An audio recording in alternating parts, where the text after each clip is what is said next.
Name is Arpita और मेरी Hindi poetry है।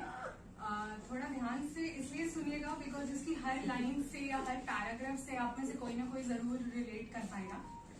जेंडर न्यूट्रल है तो उसको अपने हिसाब से एडजस्ट कर लेना, क्योंकि सब कुछ एक बार में लिखा नहीं जा सकता। तो शुरू करते हैं।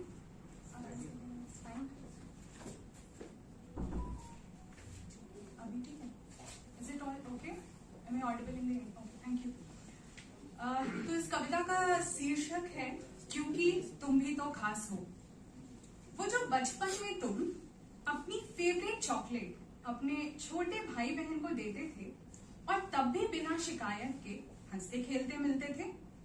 वो जब तुम्हारा चंचल मन भी एक छोटी सी चीज खरीदना चाहता था पर पापा की जेब में रखे पैसे को बिन पूछे छूना तुम्हें कभी नहीं भाता था। वो जब भी कुछ बहुत यमी खाने का मन करता था पर मम्मी को बोलते बोलते रुक जाना, क्योंकि दिन भर के काम के बाद उनका पसीना नहीं रुकता था। क्या ये सब बातें तुम किसी से कह पाते हो?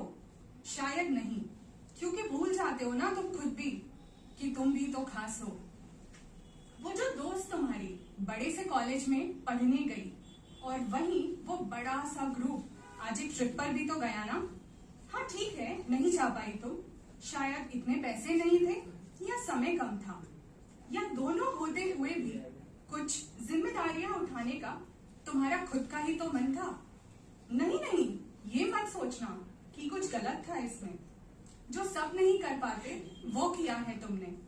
पर जरा ठहरो, हाँ वही, और एक पल के लिए सोचना कि क्या खुद को शाबाशी दी तुमने?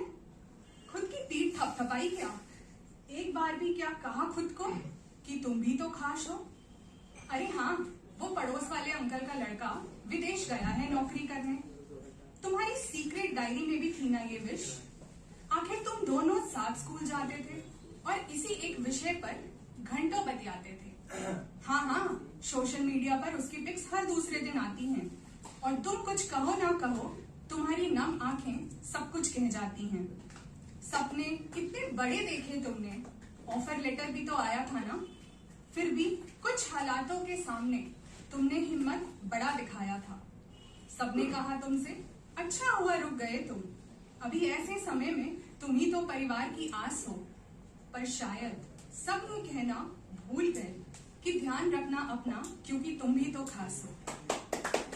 वो जब नीले कुर्ते और गुलाबी साड़ी में तुम दोनों अपने अपने दोस्तों की शादियों में गए थे और खुशी से नाचते नाचते तुम्हारे जो कदम ही नहीं रुक रहे थे, उस वक्त, हाँ उसी वक्त सोचो जरा, अगर तुमसे कोई कहता कि सबके लिए जीते जीते जरा खुद के लिए तो समय निकालो, शादी वादी कर लो भाई और जरा हमें भी बुला लो, तो तुमने क्या कहा होता? वैसे छोड़ो, पता है मुझे, एक प्यारी सी स्माइल के साथ तुमने टॉपिक बदल दिया होता और एक बिल्कुल ना हंसी आने वाली जोक को क्रैक कर किसी प्यारे से गाने पर अपने कदमों को फिर से थिरका लिया होता।